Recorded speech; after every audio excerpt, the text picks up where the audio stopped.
What's up, friends, and welcome back to Fantasy Pros MLB for more trade buy or sells. I'm Chris Welsh, and today we're going to talk about some big names. We're going to talk about some hot bats, and I'm going to ask the question about what do you do with one of the hottest players in baseball? Do you buy or do you sell? I'm going to just kind of present it to you, and we'll see what you guys have to say. Now, sometimes I could see how the once a week trade video might not be enough for you. Maybe the daily podcast isn't enough for you. So if you need more and need to know what moves to make and how to make them, that's where my playbook comes into play. Get the trade analyzer to help you make the right moves with my playbook. Plus, we've got the lineup assistant, waiver assistant, and tons more. Download it today with the My Playbook app on your app store, or go to fantasypros.com/MLBMyPlaybook. Work smarter, not harder. Before we get into the list of players, if you want a chance to win a signed Jose Ramirez Cleveland Guardians jersey courtesy of bettingpros.com, your place to start betting smarter and not harder, you need to subscribe to the Fantasy Pros MLB YouTube channel right now. Comment below on this video, and that's it. We'll be announcing a winner right here on the channel, so make sure to turn on those notifications so you can be alerted when new episodes are up and to claim your prize. All right, let's get into this video, but first let me give you a tiny bit of context, because we actually did something similar to this last year. We had a big, huge player that was struggling. In fact, I did like 2 videos on this guy. Some dismissive, no, it's never gonna bounce back, or some being like, yeah, duh. But let's have the conversation. That player, by the way, was Bobby Witt Jr. We're not talking about him today because, as Fifth Element's Ruby Rod said, he's hot, hot, hot. No, we're talking about who we will affectionately call Bobby Drake, the Iceman right now, Julio Rodriguez. He has been cold as cold can be. So let's have the conversation on why we should buy J-Rod. Yes, we are deep in the dumps with Julio right now. Going into Sunday, he's sporting a 186 batting average with 3 runs, 5 RBI, 2 stolen bases, and not only 0 homers, but a .017 ISO. Also, a lot of the important stuff is down. Barrel percentage, 7.9%. That's like 5% lower than it was last year. His hard hit percentage, that's just 42%, where he was well over 50% last year. And he's got an over 33% K percentage. That's almost 10% higher than last year. And as bad as it all is, it screams that it's an anomaly. But maybe that's just me, the eternal optimist, right? His BABIP is around 50 points lower than his career average, and he's got a .251 expected batting average. Those are good signs. When the uptick in average comes, I think so is the power. He already has an almost 115 max EV, a decent barometer for the pure raw power. He's also got a 91.2% average EV, which is on par with his career. Here's my favorite though. He's currently only hitting 200 against fastballs, but he's got a 290 expected batting average against. This is a positive regression type of thing. And his average EV on those fastballs, 93 miles per hour. He's hitting them hard when he's actually hitting them. By the way, that is the same as last year. The early season, it's got a hold of Julio, but it's got a turn. You're probably not getting some crazy discount. I get it. It's Julio Rodriguez. A lot of you are like, what am I supposed to do? But we all know those people who will take a top 5 guy and then start freaking out when they perform like garbage over the first few weeks. It's not in every single case, but Julio could have gone from a non-starter to now we can have the conversation, and maybe the worst is behind you. So any discount is worth exploring, and I'm buying back in on Julio. Our next name isn't as big as Julio, but you would kill to have these stats on Julio. We're talking about Reds Spencer Strider. I remember draft season not being enamored with Steer, and I hate to say it, kind of fading him in some spots.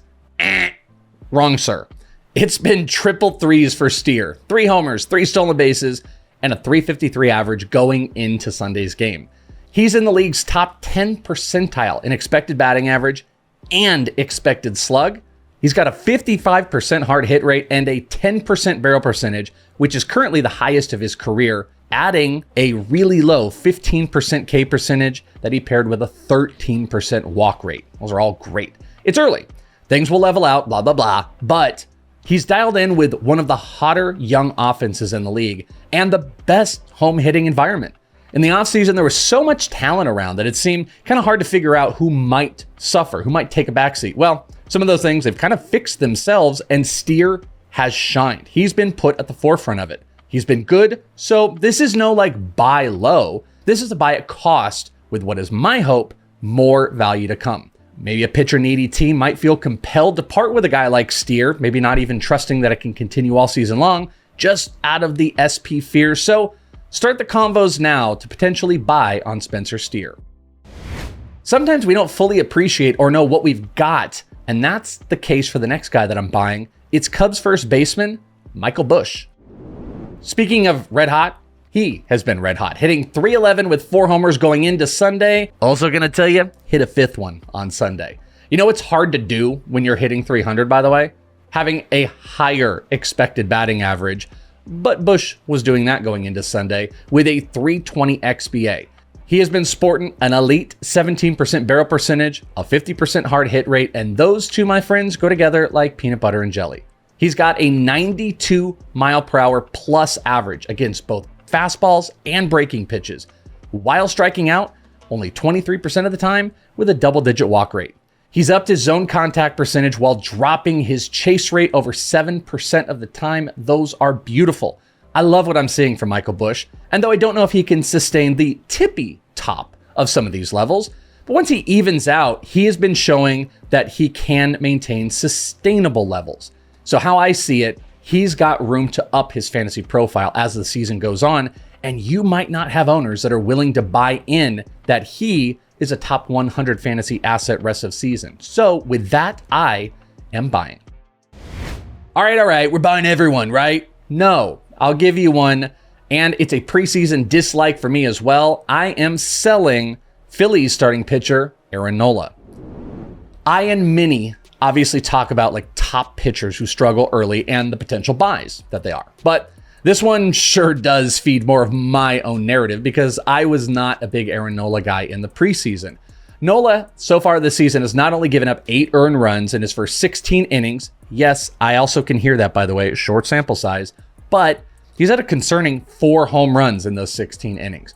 His fastball, I don't love, is down from 92.7 miles per hour last year and sitting around 90.7. It's generated only a 182 batting average against, which is great, but it also has an expected batting average against of 250. Not so great. His K percentage is sitting at 14%, which is 11% lower than last year, and he's got an 11% walk rate. Why am I kind of chuckling? Because I get to read to you this. He has got a K minus walk percentage of about 3%, which is absurdly bad. Can he bounce back? Sure. Does he have great offensive support? Of course.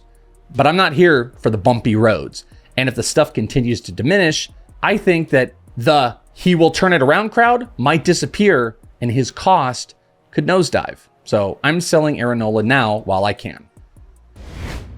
Last up, how about a what would you do? Because I think you can make the case on both sides to buy or sell this next guy, maybe the hottest hitter in baseball, Boston Red Sox outfielder Tyler O'Neill. The buy? Well, how about leading the league in homers with a 300 average and a 16% walk rate to go along with a top 3rd percentile WOBA at 467. A crazy one too, by the way, for hot hitters is looking over their BABIP. Let's see if there's some regression that's going to be coming in. Well, he's got a 250 BABIP. That's 50 points lower than his career. He's as dialed in as it gets. But we also kind of do see this all the time. You know, those guys have these crazy first month and then it all kind of comes back down. So the sell argument for him, his 300 batting average, it's countered with a expected batting average of 236. Not so great. He's also seen no increase in his hard hit percentage while he's been doing so great. And he's hitting 290 against fastballs, but an expected batting average of 200 against fastballs. Plus, we also have a track record with O'Neill. He's played 100 games once in his career. When he did go over 100, it was a big year. He had over 30 homers, but his pace numbers since that year, which is since 2021, they just haven't added up to those big monster seasons. Now, maybe he's the poster child for sell high, or maybe Boston is going to be the thing and a healthy season that completely turns it around. But what say you? Are you buying or are you selling Tyler ONeal. That's a big one. Who else are you buying and selling as well? Put those in the comments, because guess what? When you subscribe to the channel, put on notifications, that doesn't hurt you, but when you subscribe to the channel and you make comments, it can pay. And remember, if you want a chance to win that signed Jose Ramirez Cleveland Guardians jersey courtesy of bettingpros.com, your place to start betting smarter and not harder, you need to subscribe to the FantasyPros MLB YouTube channel right now. Comment below on the video, and that's it. We're going to be announcing a winner right here on the channel, so make sure to turn on those notifications so you can be alerted when new episodes are up and to claim your prize. We'd also love to have you guys checking us out over on Leading Off. That's right, you can find Leading Off Monday through Friday right here on this Fantasy Pros MLB channel at 12:30 p.m. Eastern every single day. Joe Pisapia and myself going through everything around baseball, from fantasy to betting and whatever shenanigans and craziness we're up to. So check us out, put on notifications so you're notified anytime the show is going live, just in case you forget. You can also follow me on Twitter at @IsItTheWelsh. You want to talk more trades? But we'll talk next time right here on the Fantasy Pros MLB channel.